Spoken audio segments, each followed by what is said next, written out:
শ্যামলপুর নামক ছোট্ট এক গ্রামে সকাল সকাল সকলেই কাজে লেগে পড়তো। গ্রামের সবাই একে অন্যের সাথে মিলেমিশে বাস করত। সেই গ্রামের ছোট্ট এক বাড়িতে দুই বোন বসবাস করত। তাদের মা বাবা ছোট থাকতেই মারা যায়। তখন থেকে বৃদ্ধ দাদু অনেক কষ্ট করে কাজ করে তাদের দুই বোনকে নিয়ে সংসার পার করছে। শরীরটা একদমই ভালো লাগছে না দিদি ভাই, গাটা ম্যাজম্যাজ করছে, বুকে ভীষণ যন্ত্রণা। দাদু ভাই, তুমি বিছানায় বিশ্রাম করবে। আজকে তোমার আর বিছানা থেকে উঠা চলবে না, একটি কাজও করা যাবে না, বুঝলে? তুমি এখানেই ঘুমিয়ে থাকো। তা কি হয় দিদি ভাই, আমি যদি না উঠি জমিদারের কারখানায় কাজে কে যাবে? কাজে না গেলে তোদের মুখে ভাত কি করে তুলে দিব? তা তো হয় না রে, আমায় যে উঠতেই হবে। চুপ থাকো দাদু ভাই, এতদিন অনেক আমাদের খাইয়েছো, তোমার অনেক বয়স হয়েছে, এবার তোমার বিশ্রাম করতে হবে। আমি সব সামলে নেব, জমিদার বাড়িতে আমি কাজ করতে যাব, তুমি ভাববে না। না দিদি ভাই, তা কি আর হয়? তোদের মা বাবা ছোট থাকতেই মরে গেছে, তোদেরকে আমার দায়িত্বে রেখে গেছে। আফসোস, আমি তোদের কোনোদিন ভালো রাখতে পারিনি। এখন যে আমার শেষ সময় চলে এসেছে, আমায় তোরা ক্ষমা করিস। ছুটকি, তুই এক্ষুনি ঘাটের পাড়ে গিয়ে কলসটা ভরে আনতো। দাদুর গাটা আমি একটু মুছে দিই, তাহলে দাদুর ভালো লাগবে। দেরি করিস না কিন্তু, ঠিক আছে? জলদি যা রে বোন। ঠিক আছে দিদি, আমি যাচ্ছি। দাদু, ও দাদু, তুমি কেঁদো না তো, তুমি কাঁদলে আমার খুব কষ্ট হয় বুড়ো, কাঁদলে কিন্তু আমিও কাঁদবো। কি রে ছুটকি, ইদানিং তো তোর খোঁজ খবরই থাকে না, সখীদের কথা কি ভুলে গিয়েছিস নাকি? কতদিন পর তোকে দেখলাম। আমার দাদুর শরীরটা একদমই ভালো যাচ্ছে না রে, তাই তো দিদির সাথে নানান কাজে সাহায্য করতে করতে বাইরে আর বের হওয়ার সময়ই পাই না। আজকে তোকে হাতে পেয়েছি, চল। সুমিতা মাসি বাড়িতে নেই, এই সুযোগে ওর বাগান থেকে আম পারি, পাকা পাকা আম ধরেছে ওদের গাছে। না রে, আমি আজকে যাব না। তাছাড়া সুমিতা মাসিদের বাগান থেকে আম নিলে অনেক বকাবাদ্য করে, দিদির কাছে নালিশ নিয়ে যায়। আমি যাই। ধুর, আমাদের বান্ধবী হয়ে তোর এত ভয় কিসের রে? আমাদের সাথে চল তো, আমাদের আবদার তোকে রাখতেই হবে, বুঝেছিস? হ্যাঁ রে ছুটকি, আমাদের সাথে চল, আজকে তোকে আমের ভাগ বেশি দিব, চল চল। এই যে আমার প্রাণপ্রিয় সখীরা, দেখ নিজের হাতে কতগুলো আম পেড়েছি, আমগুলো খেতে বেশ মজা হবে বল? হ্যাঁ, আমগুলো একেবারে পেকে টস টস করছে। এই শোন, এবার আমাকে আমের ভাগ বেশি দিবি, প্রতিবারই তোরা আমাকে অনেক ঠকাস। ওরে বাবারে, কষ্ট করে আম পারি আমি, তুই তো শুধু দাঁড়িয়ে থাকিস আর বেশি বেশি আমের ভাগ চাস। কি রে ছুটকি, ওকে কিছু বলবি না? আরে তোরা তোদের ঝগড়াঝাটি বন্ধ কর তো, জলদি আম ভাগাভাগি কর, আমায় বাড়ি যেতে হবে। সুমিতা মাসি দেখলে উপায় নেই, তাছাড়া দিদি আমার ছাল তুলে নেবে আর দেরি করলে। ঠিক আছে বাবা, ঠিক আছে, ভাগাভাগির বেলায় সবাই স্বার্থপর। দাদু, ও দাদু, কতগুলো পাকা আম আমি নিয়ে এসেছি, আমগুলো খেয়ে দেখো তো কেমন হয়েছে। তোমার খুব পছন্দ তো পাকা আম। সেটা তো বুঝলাম দিদি ভাই, কিন্তু তুই কি কারো বাগান থেকে আম চুরি করেছিস নাকি? তোর দিদি শুনলে কিন্তু কষ্ট পাবে। না না দাদু, আমি কোথাও থেকে চুরি করিনি, ও আমার এক সখী আমায় ভালোবেসে দিল। তুমি একটু খেয়ে দেখো না দাদু। আর দিদি কোথায়? দিদিকে দেখছি না। তোর দিদি জমিদার বাড়িতে কাজের খোঁজে গিয়েছে দিদি ভাই, আমগুলো দেখে বেশ লোভনীয় লাগছে, খেয়ে দেখতে হবে। জমিদার বাবু, হঠাৎ করে আমার দাদু ভীষণ অসুস্থ হয়ে বিছানায় পড়ে গেছে, সংসারটা একেবারেই চলছে না। আমায় যদি আপনার এখানে কাজের একটা ব্যবস্থা করে দিতেন, খুব উপকার হতো। একটু যদি দেখতেন আমার বিষয়টা, তাহলে আর কি। তা কি করে হয়? তোমার দাদু তো কারখানায় যেসব কাজ করতো, তুমি তো ওইসব কাজ করতে পারবে না। তাছাড়া তোমার দাদু তো আমার থেকে অনেকগুলো টাকা ধারও নিয়েছিল, ওইসব না দিয়েই সে এখন বিছানায় পড়ে গেল। তাহলে আমার টাকাগুলো আর কবে কি হবে? আপনি চিন্তা করবেন না জমিদার বাবু, আমি সব ধরনের কাজই করতে পারবো। আমরা নারী হলেও কোনো অংশে কম নই। আর আপনার থেকে দাদু যেই সব টাকা ধার নিয়েছিল, আমি কাজ করে সেই সব শুধিয়ে দিব। মাস শেষে আপনি আমার সংসার চালানোর জন্য কিছু টাকা মাইনে হিসাবে দিলেই আমি কৃতজ্ঞ থাকবো। ঠিক আছে, তুমি যেহেতু এত করে বলছো, তাহলে আজকে থেকে এই জমিদার বাড়ির সমস্ত কাজ আমি তোমায় সঁপে দিলাম। রান্না বান্না কিন্তু ভালো হওয়া চাই। রান্না ভালো না হলে আমার ছেলে আবার খেতে পারে না। তুমি যদি এই জায়গায় ভালো মতো থাকো, তোমার পরিবারকে সাহায্য করতে আমার সমস্যা নেই। তোমার দাদুকে আমি যথাসাধ্য সাহায্য করব। এরপর সোনালি জমিদার বাড়িতে কাজ করতে শুরু করে।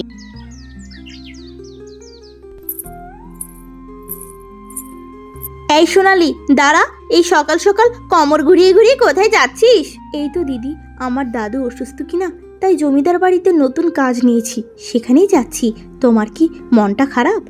মন তো খারাপই থাকবে। তোদের মতো এরকম গরিব চোর প্রতিবেশী যার আছে, তার কি মন ভালো থাকে? কত করে না করার পরেও তোর ওই নটছাদ বোন তার সখীদের নিয়ে আমার বাগানের আম চুরি করে খেয়েছে। কি বলছো দিদি? আমার বোনকে তো আমি নিষেধ করে দিয়েছি। ও আবার কেন তোমার বাগানের আম চুরি করতে যাবে? নিশ্চয়ই তোমার কোথাও একটা ভুল হচ্ছে। আমার বোন এমন করার কথা নয় দিদি, আমি ওকে ভালো মতো না করে দিয়েছিলাম। আমার বইয়ে গেছে সকাল সকাল তোর সাথে মিথ্যা কথা বলার। দুই বোন ছোট থাকতেই তো মা বাপকে গিলে খেয়েছিস, এখন প্রতিবেশীদের মাথা কাটছিস। অপয়া চোর কথাকার। ধর, সাবধান হয়ে যা, বুঝলি?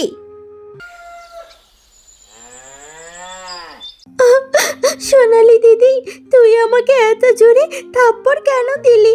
আমি কি এমন ভুল করেছি বল না দিদি। তোকে তো আমার মেরে ফেলতে ইচ্ছা হচ্ছে। তোকে কি আমি কোনোদিন খাওয়ার কষ্ট দিয়েছি? তোকে কি দাদু এই শিখিয়েছে?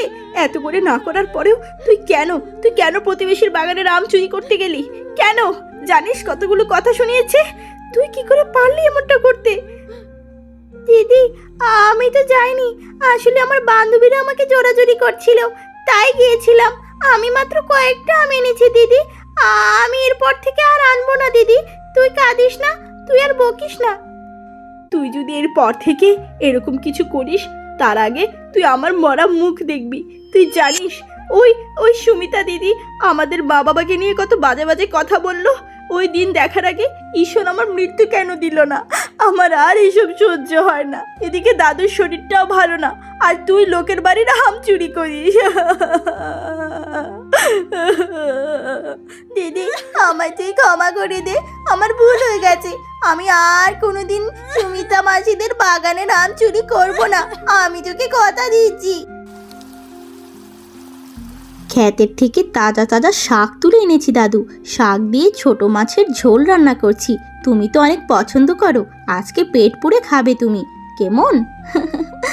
তোরা ছোট থাকতেই তোদের মা বাবার ভয়ানক এক রোগ হয়।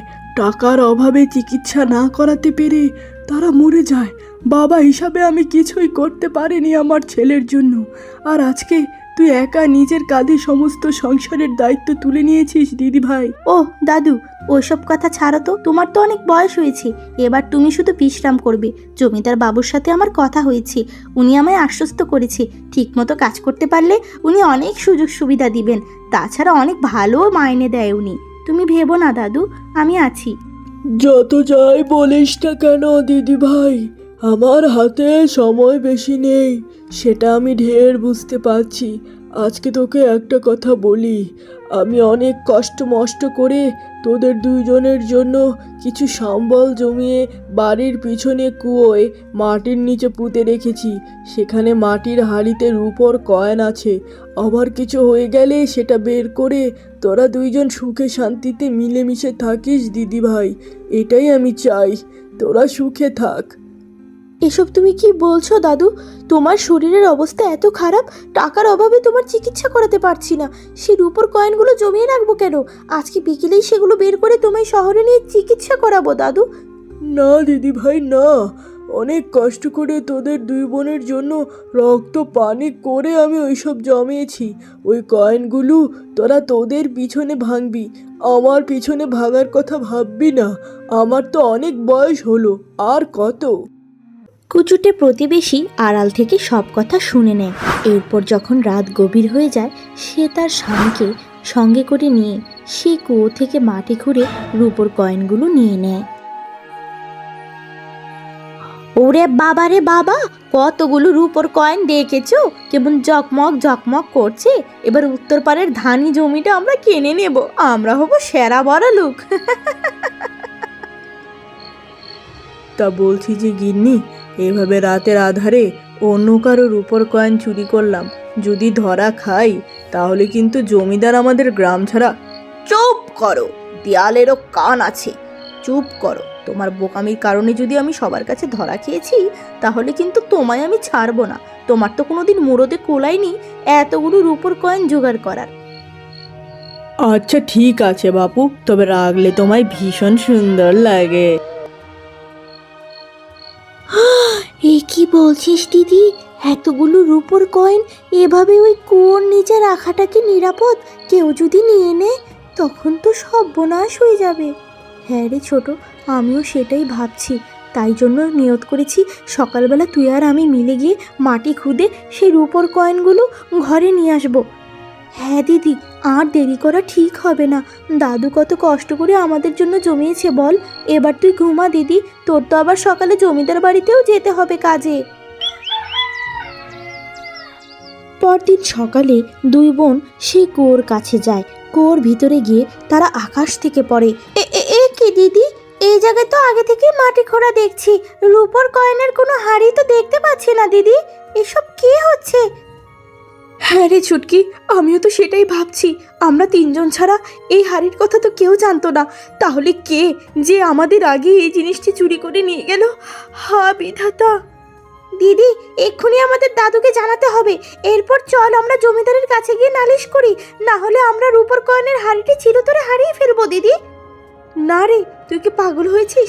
দাদুর শারীরিক অবস্থা এমনিতেই খারাপ, এত বড় দুঃসংবাদ দাদু জানতে পারলে না জানি দাদুর কি হয়ে যাবে। তার চেয়ে ভালো চল আমরা আশেপাশে ভালো মতো খুঁজে দেখি, যে চোর সে নিশ্চয়ই কোনো চিহ্ন রেখেছে। এরপর তারা খুঁজতে খুঁজতে হঠাৎ একটি চুড়ি দেখতে পায়। সোনালি সেই চুড়িটি দেখে সব কিছু বুঝে যায়। দেখো, তোমাদের অবস্থা কিন্তু অনেক ভালো। তোমরা গরিব রামুর একমাত্র শেষ সম্বল চুরি করেছো, এই জিনিস আমি বিশ্বাস করতে চাই না। আরও 8-5টা মানুষ জানাজানি হবার আগেই তোমরা যদি এমন কিছু করে থাকো, তাহলে রামুর শেষ সম্বলটি তার 2 নাতিনের কাছে ফিরিয়ে দাও। এইসব আপনি কি বলছেন জমিদার মশাই? আমরা কেন তাদের রূপোর কয়েনের হাড়ি চুরি করতে যাব বলুন তো? এভাবে না জেনে না শুনে কেউ আপনার কাছে অভিযোগ দিল আর আপনিও বিশ্বাস করে নিলেন? কি প্রমাণ আছে যে আমরাই নিয়েছি ওই রূপোর কয়েনের হাড়ি? আমাদের বাড়ির পিছনের সেই পরিত্যক্ত কুয়োয় দাদু সেই হাড়ি মাটির নিচে পুঁতে রেখেছিল। গত পরশু সেই মাটির মাঝে আমি তোমার হাতের চুড়ি কেন দেখলাম? ওই জায়গায় তুমি কি করছিলে দিদি? তোমার হাতের চুড়ি আমি ভালো মতোই চিনি। তারপরেও যদি আমাকে আপনার বিশ্বাস না হয় জমিদার বাবু, তাহলে একবার ওনাদের বাড়িতে গিয়ে পরখ করে দেখবেন। প্রমাণ হয়ে যাবে কে সত্য বলছে কে মিথ্যে বলছে। আমরা গরিব কিন্তু মিথ্যেবাদী নয়। সোনালির কথাতেও যথেষ্ট দম আছে। আমি জানি তোমরা নির্দোষ, কিন্তু তারপরেও ওর কথা তো ফেলানো যাচ্ছে না। তোমাদের বাড়িটা একবার তল্লাশি নিয়ে দেখতে চাই, এরপর আর তোমাদের কেউ কিছু জিজ্ঞাসা করবে না। এইসব আপনি কি বলছেন জমিদার বাবু? একটা রাস্তাঘাটের ভিখারি মেয়ের কথায় আপনি আমাদের বাড়ি পরখ করার কথা বলছেন? এটা তো আমাদের জন্য অসম্মানজনক। তা কি করে হয়? আপনি আমাদের কথা বিশ্বাস না করে সোনালির কথা বিশ্বাস করছেন জমিদার বাবু। সোনালি আপনার বাসায় কাজ করে বলে কি আপনি ওর কথা বিশ্বাস করবেন? আমরাও তো আপনার গ্রামেরই লোক। আমার গ্রামে আমি কারো সাথে কোনোদিনই অন্যায় করিনি। আমি চাই সকলেই ন্যায় বিচার পাক। তোমাদের নামে যেহেতু একটা অভিযোগ উঠেছে, সুতরাং তোমাদের বাড়ি এই মুহূর্তে আমায় তল্লাশি করতেই হবে। তোমরা এতে বাধা দেওয়ার অধিকার নেই।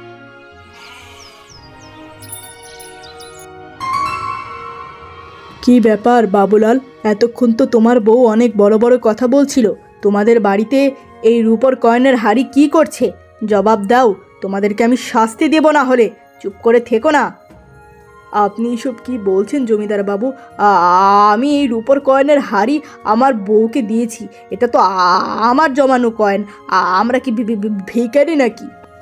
আমার স্বামীর কত বড় ব্যবসা আছে, সেই রূপোর কয়েন জমানো তো বাঁ হাতের খেলা। আপনি এমনটা ভাব ধরছেন যে রূপোর কয়েন শুধুমাত্র রামু কাকুদেরই থাকতে পারে। আপনি এভাবে সোনালির কথায় আমাদের উপর অত্যাচার করতে পারেন না। গ্রামের জমিদার হয়েছেন বলে কি মাথা কিনে খেয়েছেন নাকি? সোনালি, ওদের কথাও ঠিক আছে। রূপোর কয়েনের হাড়ি পেলেই যে এটা তোমার দাদুর জমানো শেষ সম্বল, সেটার কোনো প্রমাণ কি তোমার কাছে আছে? না হলে আমার আর কিচ্ছু করার নেই, সত্যি বলছি।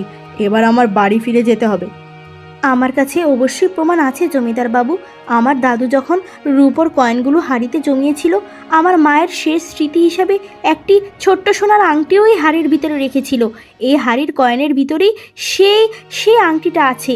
এই কয়েনগুলো মাটিতে ঢালা হলেই সেই আংটিটা বের হয়ে গেলেই প্রমাণ হয়ে যাবে এই হাঁড়িটা আমার দাদুর জমানো শেষ সম্বল। এইসব কথা শুনে জামাই বউ দুজনই একেবারে অবাক হয়ে যায় আর মনে মনে ভয় পেয়ে যায়। ওরে বাবা রে, আমরা তো ধরা পড়ে গেলাম। ক্ষমা করে দিবেন জমিদার বাবু, এটা রামু কাকারই সেই রূপোর হাড়ি। আমি আমার বউয়ের কথায় রাতের আধারে কুয়ো খুঁড়ে এই হাড়ি চুরি করে এনেছি। ক্ষমা করে দিবেন, আমাদেরকে শাস্তি দেবেন না। ভুল হয়ে গেছে, আমার বউয়ের সব দোষ, আমার কোনো দোষ নেই। সোনালি, ক্ষমা করে দে। ছি ছি ছি, তোমরা এত বড়লোক, তারপরেও আমাদের মতো গরিব দুঃখীদের এইটুক সম্পদ মেরে খেতে কষ্ট লাগলো না? মিনতি দিদি, তোমাকে অনেক আগেই বলেছিলাম স্বীকার করে নিতে। এখন তো ঠিকই সত্যটা বেরিয়েই এলো। এত কিছু ঘটে গেল দিদি ভাই, আর তোরা দুজন মিলে সবটা একা একা চেপে গেলি। এই হতভাগা দাদুটাকে কিছুই জানালি না। এখন কি তোরা অনেকটাই বড় হয়ে গেছিস নাকি? আর আমি হয়ে গেছি বুড়ো। ও মা দাদু, ওমন কিছুই না। আসলে তুমি এমনিতেই এত অসুস্থ, তাছাড়া এইটুক সামান্য বিষয় তোমাকে জানাবার বা কি আছে? আমি আমার বুদ্ধির জোরে ঠিকই ফেরত আনতে পারবো, আমি জানতাম। তা বলছি যে দিদি ভাই, তোর মায়ের কোনো সোনার আংটি তো আমি এই হাড়ির মাঝে রাখিনি। তাহলে তুই তোর মায়ের আংটির খোঁজ কি করে পেলি? কিছুই তো বুঝলাম না আমি। একটু বলবি আমায় খোলসা করে? দাদু, ওইটা তো আমি কথার কথা বলেছি। ওই মুহূর্তে আমাকে মিনতি প্রতিবেশীদের পেট থেকে সত্য কথা বের করার জন্য ওইটুক চাল ফেলতে হয়েছিল। আর ওরা যেহেতু চোর, তাই আমার চালে পা দিয়ে দিয়েছে। একটু বুদ্ধি না খাটালে হয় না দাদু, দুনিয়াটা অনেক কঠিন। দিদি, তুই যে বুদ্ধিমতী আর চতুর, তুই যার বাড়িতে বউ হয়ে যাবি একেবারে আলো করে রাখবি। তাদের সব কথা আড়াল থেকে কুচুটে মিনতি শুনে নেয়। বাবু, হঠাৎ আপনি আমাকে ডেকে পাঠালেন। আপনার কি আমার থেকে কিছু দরকার আছে নাকি? অনেক দিন তোমায় দেখি না রামু। তোমার শরীর স্বাস্থ্য এখন কেমন আছে বলো তো? এই বাবু, এক কাল গিয়ে আরেক কালে ঠেকেছে। তাও দুই নাতনির সেবা যত্নে একটু হাঁটা চলা করতে পারছি। তা ছোট বাবুর কি খবর? কেমন আর থাকবে, ছোট থাকতে আমার ছেলেটার মা মারা যায়। এরপর থেকে অনেক কষ্টে ছেলেটাকে লালন পালন করেছি। এবার ছেলেটাকে একটা সুপাত্রীর সাথে পাত্রস্থ করতে চাই। তোমার বড় নাতনি সোনালীকে আমার ভীষণ পছন্দ হয়েছে রামু, তোমার কোনো আপত্তি নেই তো? এমন কথা শুনে সোনালির দাদু অবাক হয়ে যায়। তখনই সোনালি জল খাবার নিয়ে সেখানে আসে। আপনারা তো অনেকক্ষণ ধরেই কথাবার্তা বলছেন, তাই আপনাদের জন্য জল খাবার নিয়ে এলাম। জমিদার বাবু, আপনি হঠাৎ আমার দাদুকে ডাকলেন, কোনো দরকার থাকলে আমায় বলতেন, আমি করে দিতাম। কোনো সমস্যা হয়েছে আপনার জমিদার বাবু? আমায় বলতে পারেন। সকালে এসে বিকেলে চলে যাও, এই একবেলা তোমায় দেখে মন ভরে না। তাই আজীবনের জন্য তোমাকে এই বাড়িতে আনার বন্দোবস্ত করছি, সেটাই তোমার দাদুকে বলছি সোনালি মা। এইসব আপনি কি বলছেন জমিদার বাবু? আপনার কথা তো আমি কিছুই বুঝতে পারলাম না। দিদি ভাই, বড় বাবু তার ছেলের সাথে তোর বিয়ে দিতে চায়। আমি এই প্রস্তাবে রাজি, তবে তোর যদি কোনো আপত্তি থাকে তুই আমায় বলতে পারিস। তোর ইচ্ছাই আমার কাছে সবার আগে দিদি ভাই, তোর সুখটাই আমার। দাদু, যেহেতু তোমার কোনো আপত্তি নেই, তাহলে আমারও কোনো আপত্তি নেই। তুমি নিশ্চয়ই আমার জন্য ভালো কিছুই সিদ্ধান্ত নিবে, তোমার উপর আমার আস্থা আছে। সাব্বাস, পাত্রী যেহেতু রাজি হয়ে গেছে তাহলে আর চিন্তা কিসের রামু? যাও যাও, বাড়ি গিয়ে নিজের নাতনির বিয়ের প্রস্তুতি নাও। আমি সারা গ্রামে ঢোল পিটিয়ে জানিয়ে দিব, বেশ আয়োজন করে আমার বৌমাকে আমি ঘরে তুলবো। এরপর সারা গায়ে জমিদারের ছেলের বিয়ের খবর ঘোষণা করে দেওয়া হয়। এই যে মহারাজের মতো পায়ের উপর পা তুলে চা খাওয়া হচ্ছে, এদিকে এলাকার মাঝে যে আগুন জ্বলে যাচ্ছে, সেই খবর কি আছে নাকি? এলাকায় আগুন ধরেছে কিনা জানি না, তবে তোমার গায়ে কারো সুখ দেখলে আগুন ধরে। তা আজকে কার সুখ দেখলে তুমি শুনি? চুপ করো, নিজের বউকে আর কত ছোট করবে শুনি। ওই হতচ্ছাড়ি সোনালির জমিদারের ছেলের সাথে ধুমধাম করে আগামী সোমবারে বিয়ে হবে। আমাদেরকে বোকা বানিয়ে রূপোর কয়েনগুলো আমাদের থেকে হাতিয়ে নিয়ে এখন জমিদার বাড়ির গিন্নি হবে। এই জিনিস আমি মানতে পারবো না। দেখো বউ, তুমি শান্ত হও। একবার ওদের সাথে লাগতে গিয়ে আমাদের যে দশা হয়েছিল, এবার ওদের সাথে লাগলে স্বয়ং জমিদার আমাদের মাথা ন্যাড়া করে গ্রাম ছাড়া করবে। আমি ক্ষমা চাইবো, আমি আর এসবে জড়াতে চাই না। তুমি যা ইচ্ছা করো। হয়েছে, কাপুরুষ স্বামী, কোনোদিনই তো আমার পাশে তুমি ছিলে না।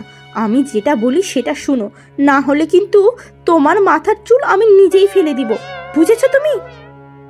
এরপর তারা দুইজন মিলে ষড়যন্ত্র করতে থাকে। জমিদার মশাই তো আমাদের কত খেয়াল রাখতেন ছোট কর্তা বাবু। জমিদার মশাইয়ের পর আপনিই তো আমাদের জমিদার হবেন।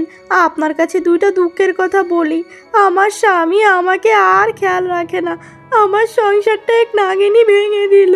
কে কে তোমার সংসার এরকমটি করছে আমায় বলো, আমি তাকে উচিত শিক্ষা দিব। কি আর বলবো, আপনাকে সতর্ক করতে এলাম।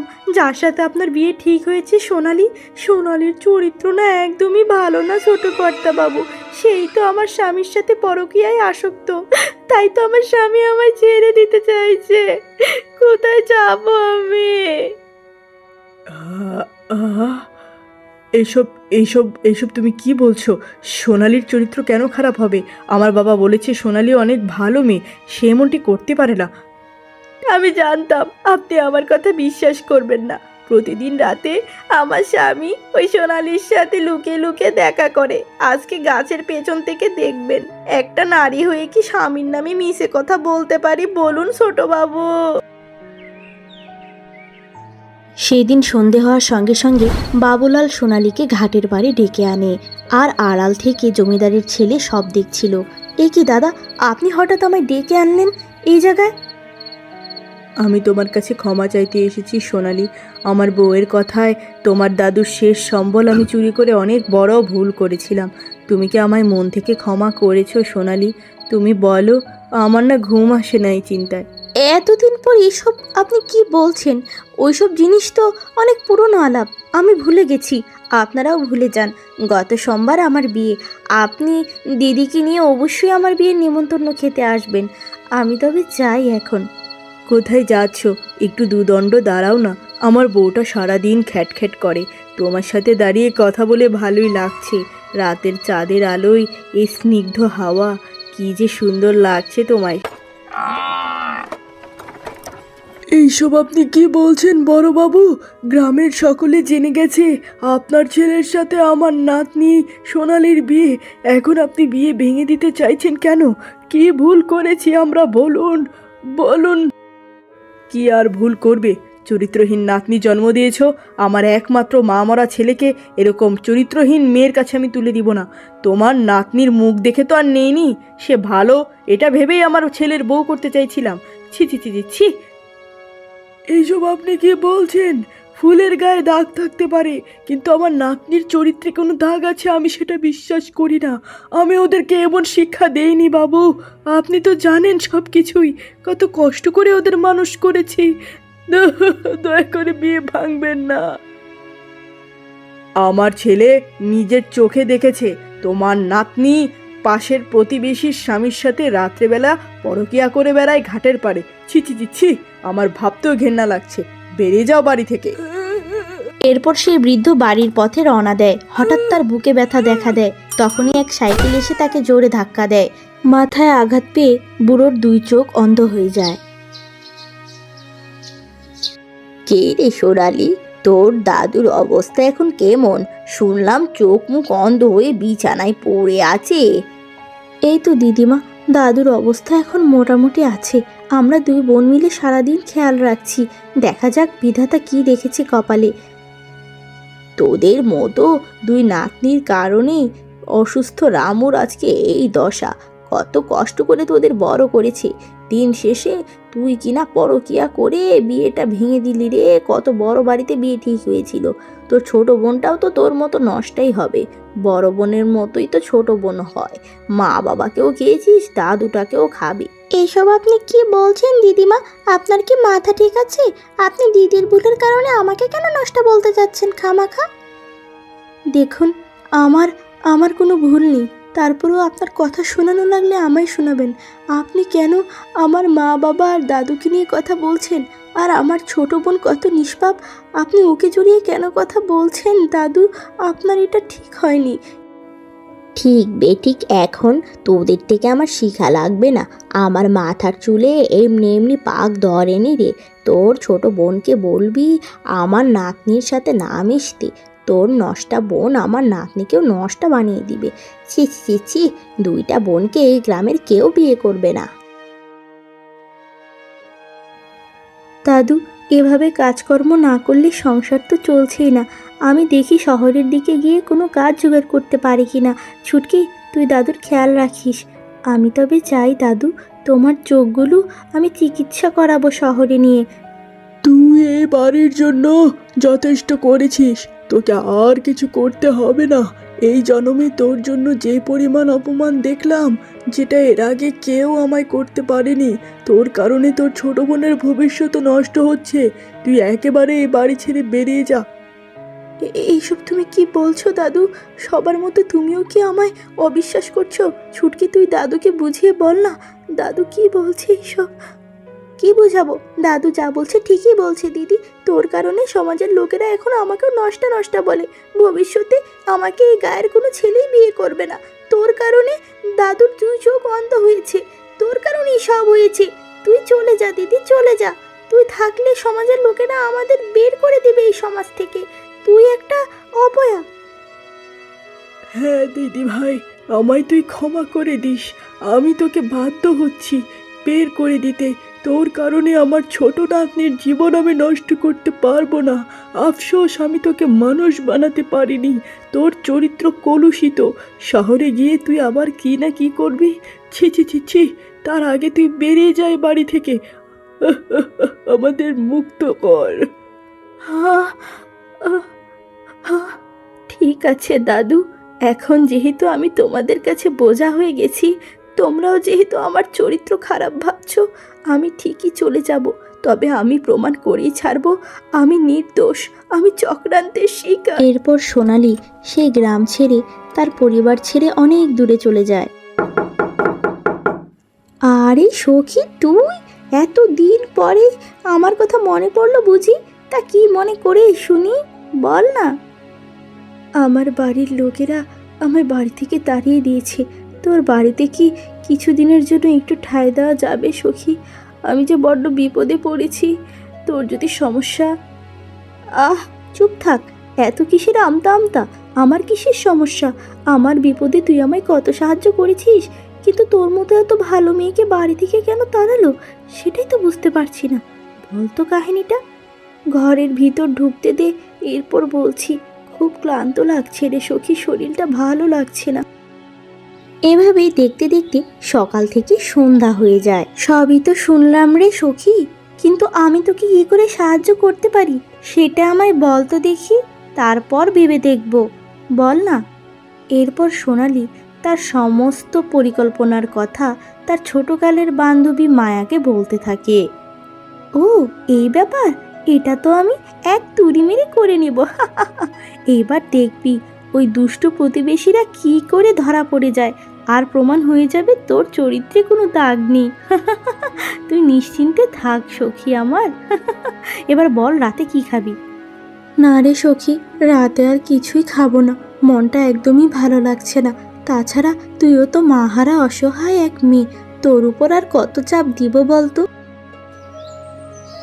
পরদিন সকালে মায়া বাবুলালের বাড়িতে কাজ খুঁজতে যায়। দয়া করে আমাকে আপনাদের বাড়িতে একটা কাজ দিবেন। কাজের অভাবে আমার যে না খেয়ে মরার উপক্রম। তুমি কে সুন্দরী? তোমাকে তো এর আগে এই গ্রামে কখনো দেখিনি। তোমার মতো সুন্দরীর এত কষ্ট কেন বলো তো আমায়। কি গো?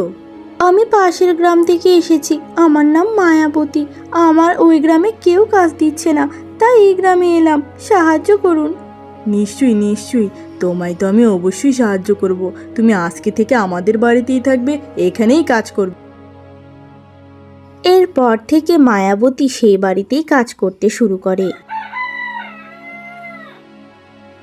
বলছি যে বলানি কনি আমার অনুমতি ব্যতীত একটা কাজের মেয়ে এই বাড়িতে রাখার সাহস তুমি কোত্থেকে পেলে শুনি?